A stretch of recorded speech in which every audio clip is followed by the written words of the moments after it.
खोई हुई दुनिया को ढूंढते हुए ये तीनों लोग ऐसी गुफा में आ पहुंचे जहां छप्पर फाड़कर खजाना मौजूद था। करोड़ों साल पुराने हीरे रूबी सब ऐसे ही पड़े हुए थे, जिन्हें देखते ही एक लड़के के दिमाग पर लालच हावी हो गया और उसने बिना सोचे समझे जल्दी जल्दी हीरे अपने बैग में भरना शुरू कर दिए। लेकिन उसे अंदाजा नहीं था कि उसकी ये हरकत उसको और उसके साथियों को मौत के कितना नजदीक ले जाएगी। जैसे ही एक हीरा बैग से जमीन पर गिरा तो अगले ही पल नीचे की जमीन पतली होने की वजह से धंस गई और तीनों ऐसी खाई में गिरने लगे जो कई मिनट्स बीतने के बाद भी खत्म होने का नाम ही नहीं ले रही थी। अब आगे इनका क्या होगा ये जानने से पहले ये जानना जरूरी है कि ऐसी क्या मजबूरी थी जो ये तीनों बिना सोचे समझे मौत के मुंह में आ गए। दरअसल कुछ दिनों पहले ये सब ट्रेवर एंडरसन नाम के प्रोफेसर और रिसर्चर से शुरू हुआ था, जो बच्चों को वोल्केनोज के बारे में पढ़ाता है। इसके साथ साथ वो अपने भाई मैक्स की लैब को भी चलाता है, जो 10 साल पहले धरती के बीचों बीच बनी एक दुनिया को ढूंढते हुए गायब हो चुका है। ट्रेवर अब खुद उस जगह को ढूंढना चाहता है, मगर आज लैब में जाने पर उसे बहुत ही बुरी खबर मिलती है कि अब लैब के एक्सपेरिमेंट्स के लिए कोई भी इन्वेस्टर फंडिंग देने के लिए नहीं मान रहा, इसलिए उन्हें ये लैब बंद करनी पड़ेगी। और ये सुनकर ट्रेवर का मन टूट जाता है। अब आगे जब ट्रेवर घर लौटता है तभी उसकी भाभी का अर्जेंट कॉल आता है, जो अपने बेटे शॉन के साथ वहां पहुंचने की खबर देती है।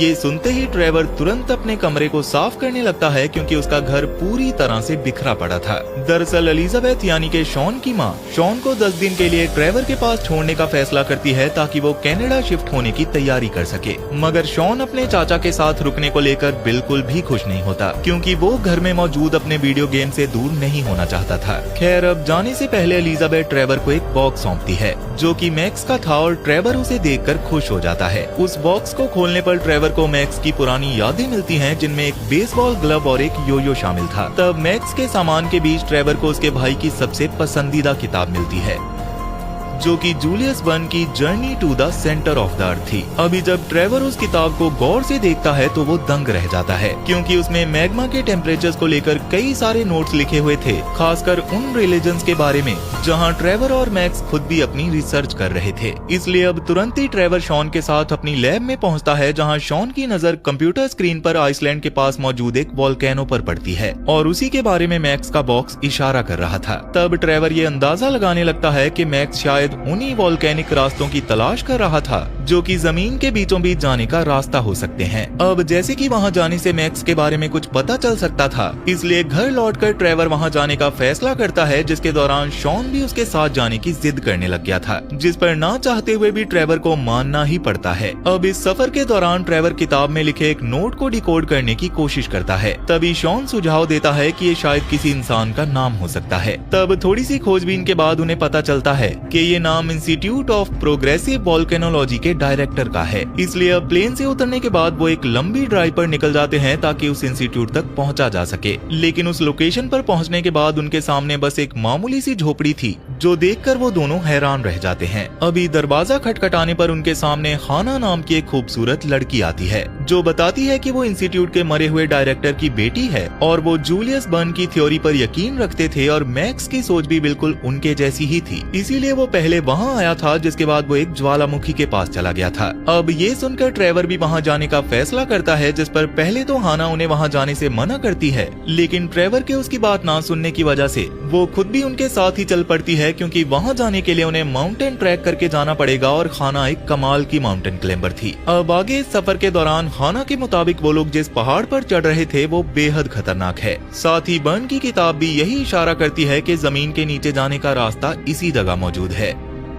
इसी बारे में बातें करते हुए वो आखिर उस पहाड़ के ऊपर आ ही जाते हैं, जहां ट्रेवर को वोल्केनिक रिसर्च में इस्तेमाल होने वाला सेंसर मिलता है, जो मैक्स का था, और इसका मतलब था कि मैक्स वहां सच में आया था। पर तभी वहां एक भयानक तूफान शुरू हो गया था, जिसे देखकर शॉन और हाना तो फौरन पास में मौजूद एक गुफा में पनाह लेते हैं, जबकि ट्रेवर जमीन से उस डिवाइस को निकालने में लग जाता है। तब उस डिवाइस पर लगे एंटीने की वजह से ट्रेवर के चारों ओर बिजली गिरने लगती है, लेकिन अपनी धुन का पक्का ट्रेवर उस इक्विपमेंट को निकालने में कामयाब हो जाता है। अब इसके बाद वो तेजी से गुफा की ओर भागता है, पर उसके पास मौजूद सेंसर बिजली को अपनी ओर खींच रहा था, जो देखकर ट्रेवर उस सेंसर को हवा में फेंकता है, जिसके अगले ही पल एक बिजली सेंसर को हवा में ही बर्बाद कर देती है। तब ट्रेवर छलांग लगाकर गुफा में तो आ जाता है, लेकिन तभी गुफा के ऊपर एक बिजली कड़कने से काफी सारे पत्थर गुफा के सामने गिर जाते हैं, जिससे गुफा का रास्ता हमेशा के लिए बंद हो जाता है। तब कोई और रास्ता ना होने की वजह से तीनों गुफा के अंदर जाने लगते हैं, क्योंकि हाना के हिसाब से पहले वो गुफा एक खदान हुआ करती थी और वहाँ से बाहर निकलने का रास्ता दूसरी ओर से होना ही चाहिए था।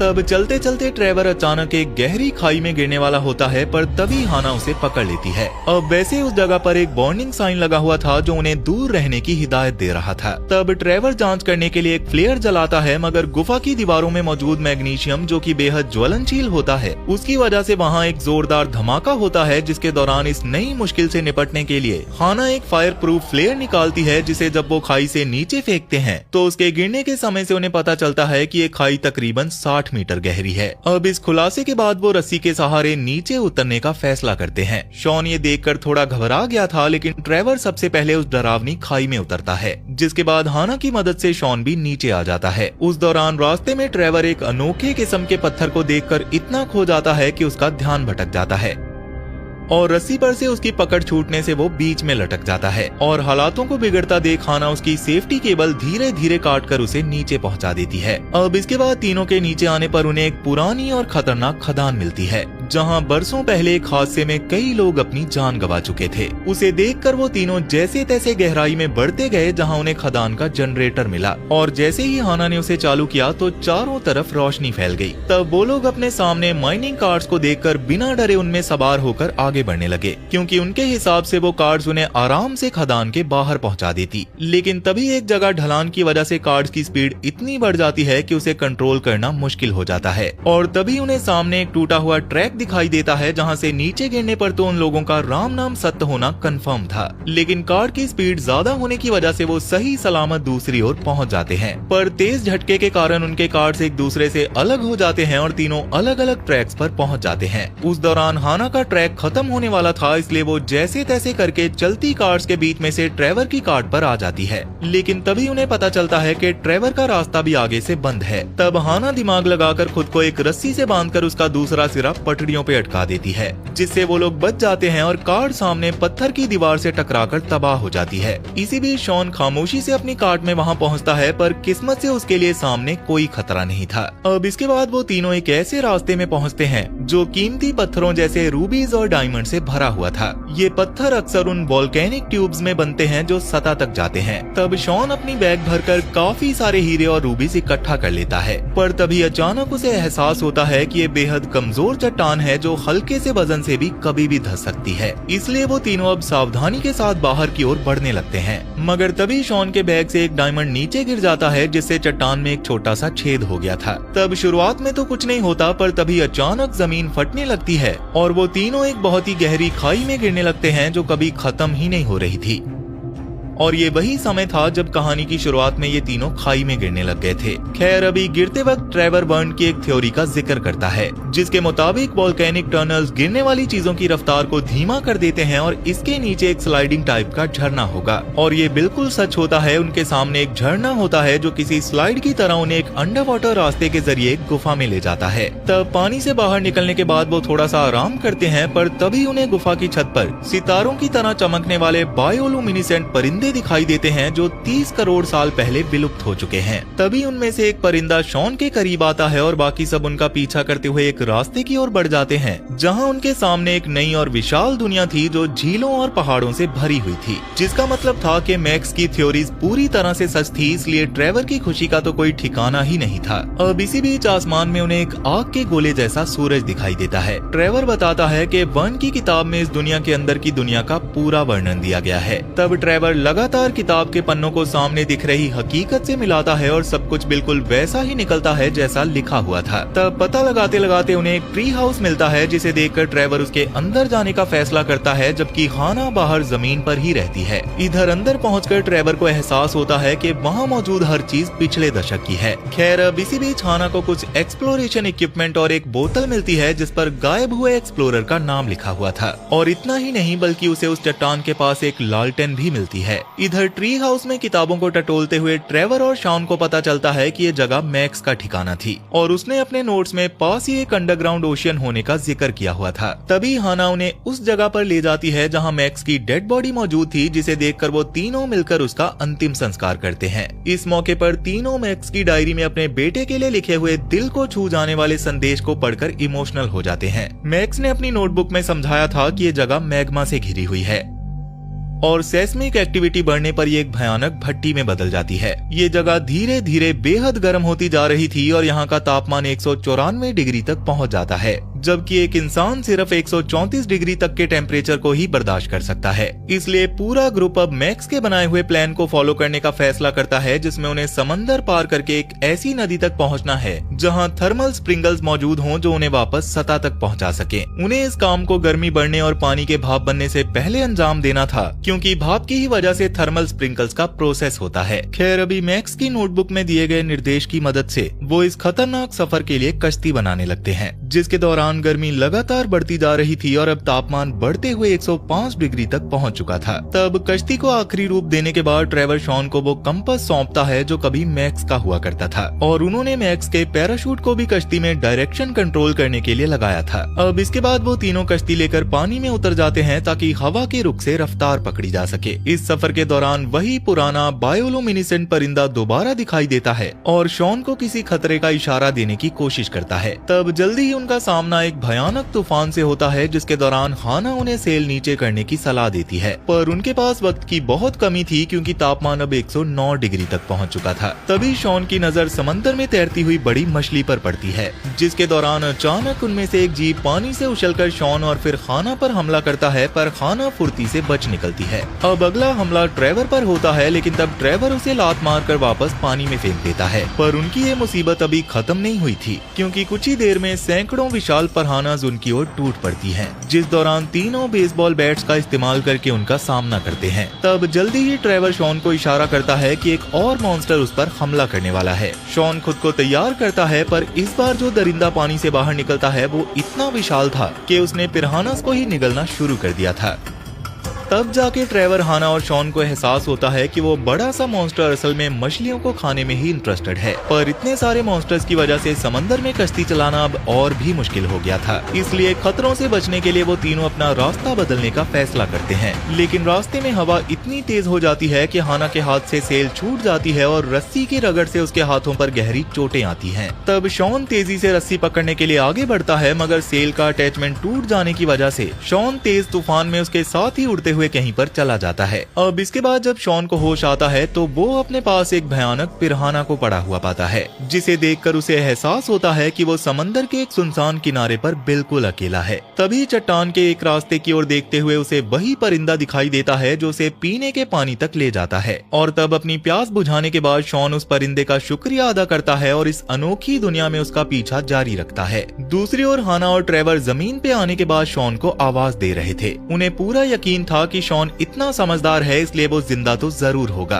तब थक हार कर थोड़ी देर आराम करते समय ट्रेवर का सामना एक ऐसे मांसाहारी प्लांट से होता है जिसके दांत उस तरह की तरह तेज थे और वो हाना को काटने की कोशिश कर रहा था। तब ट्रेवर उस पर एक जोरदार वार करके उसे बेहोश कर देता है, मगर जब वो पीछे मुड़कर देखता है तो हैरान रह जाता है, क्योंकि हाना वहाँ से गायब हो चुकी थी। अब उसे मांसाहारी पौधों की कई बेलों ने जकड़ लिया था जो ट्रेवर के चारों ओर जोड़ों में निकल रहे थे। ट्रेवर जब उन पर हमला करने की कोशिश करता है तो उसका भाला वहीं पर फंस जाता है, जिसकी वजह से उसे मुक्कों का सहारा लेना पड़ता है, जिसके दौरान इन मुक्कों से मॉन्स्टर के मुंह से एक घिनौना और चिपचिपा पदार्थ निकलकर ट्रेवर के हाथ पर लग जाता है। अब इसके बाद वो एक साथ कई मॉन्स्टर से लड़ रहा था, जबकि दूसरी ओर हाना का दम घुटता जा रहा था। तब बड़ी मुश्किल से ट्रेवर उस मांसाहारी पौधे को जड़ से उखाड़ फेंकता है, जिससे हाना बच जाती है। इसी बीच शॉन गुफा के मोड़ पर एक दूर से आती हुई रोशनी की ओर बढ़ता है और चलते चलते वो लड़खड़ा कर गिर जाता है।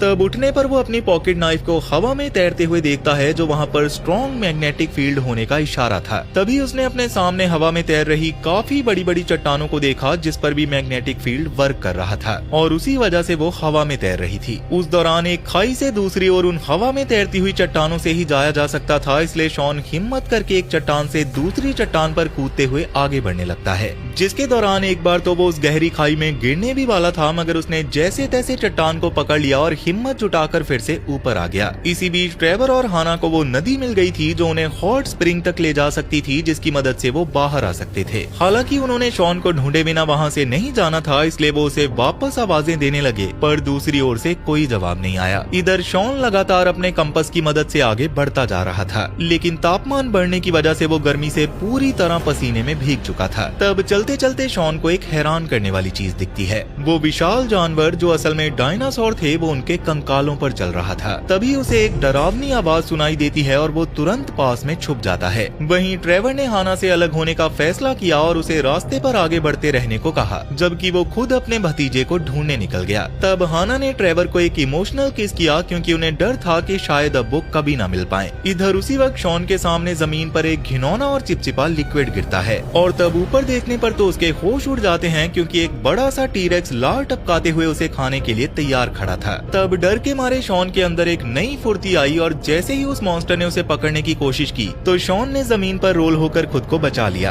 अब वो अपनी जान बचाने के लिए बेतहाशा दौड़ रहा था और वो खतरनाक शिकारी उसके बिल्कुल पीछे था। तब भागते वक्त वो डायनासोर अपने रास्ते में आने वाली हर एक चीज को तबाह कर रहा था, जिससे वो आसानी से शॉन के बेहद करीब पहुंच जाता है और शॉन अपनी जान बचाने के लिए गुफा में घुस जाता है। तभी ट्रेवर को अपने भतीजे की चीखें सुनाई देती हैं और उसे एहसास हो जाता है कि ये आवाज दीवार के दूसरी ओर से आ रही है, इसलिए वो पागलों की तरह उस दीवार को तोड़ने की कोशिश करने लगता है। इधर जैसे ही डायनासोर शॉन को निकालने ही वाला था कि तभी ट्रेवर दीवार तोड़कर शॉन को बचाता है, मगर सुकून की सांस लेने से पहले ही वो दरिंदा दोबारा उनकी ओर लपकता है। उस दौरान वो डायनासोर चट्टानों पर इतनी फुर्ती से चल रहा था कि ट्रेवर के साथ साथ शॉन को भी अपनी जान बचाने के लिए भागना पड़ता है। तब एक प्लान बनाने के बाद ट्रेवर उस शैतान को एक ऐसी जगह पर ले गया जहाँ की चट्टानें बेहद कमजोर थी। ये एक बड़ा खतरा था, क्योंकि ट्रेवर खुद भी उस के साथ नीचे गिर सकता था, मगर जैसे ही जमीन नीचे धंसने लगती है तो ट्रेवर एक जोरदार दौड़ लगाकर मॉन्स्टर को नीचे गिरा देता है और खुद वापस शॉन के पास आ जाता है।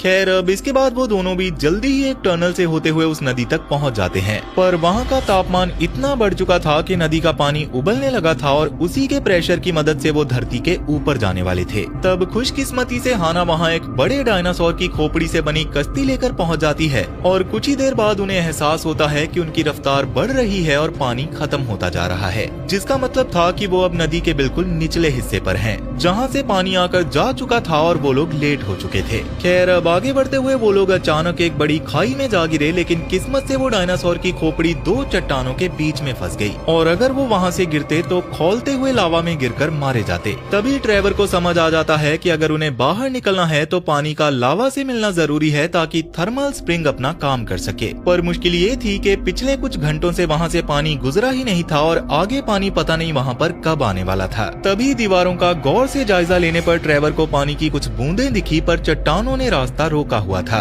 तब इस मुश्किल घड़ी में प्रोफेसर को एक किताब सूझी। उसे याद आता है कि चट्टानों के बीच में मैग्नीशियम मौजूद होता है, जिसमें फ्लेयर्स की मदद से धमाका करके चट्टान के दूसरे तरफ मौजूद पानी को इस तरफ लाया जा सकता है। जब ये पानी नीचे मौजूद दहकते हुए मैग्मा से मिला तो एक विशाल भाप का एक जबरदस्त फुआरा फूट पड़ता है, जो जेट की ताकत से उनकी कश्ती को ऊपर की ओर धकेल देता है, जिससे वो धरती के सरफेस को चीरते हुए किसी के खेत में आकर क्रैश करते हैं, जिससे वो पूरा खेत बर्बाद हो जाता है। तब वहाँ का मालिक उन्हें आकर गालियां देने लगता है, लेकिन वो इटालियन में बात कर रहा था, इसलिए ट्रेवर और बाकी सबको उसकी बातें समझ ही नहीं आई थी। तब इस नुकसान की भरपाई करने के लिए शॉन ने अपने बैग से निकालकर एक हीरा उस आदमी को दे दिया, जिसे देखकर उस शख्स का गुस्सा ठंडा हो गया और वो मजाक में पूछने लगा कि क्या वो लोग दोबारा खेत को बर्बाद करना चाहेंगे। अब वैसे तो ट्रेवर अपने साथ काफी सारे हीरे बैग में डालकर ले आया था और जैसे कि अब उसके पास पैसों की कोई कमी नहीं थी, तो ट्रेवर अपने भाई की लैब को बंद होने से बचा लेता है और सबकी जिंदगी काफी अच्छी हो जाती है।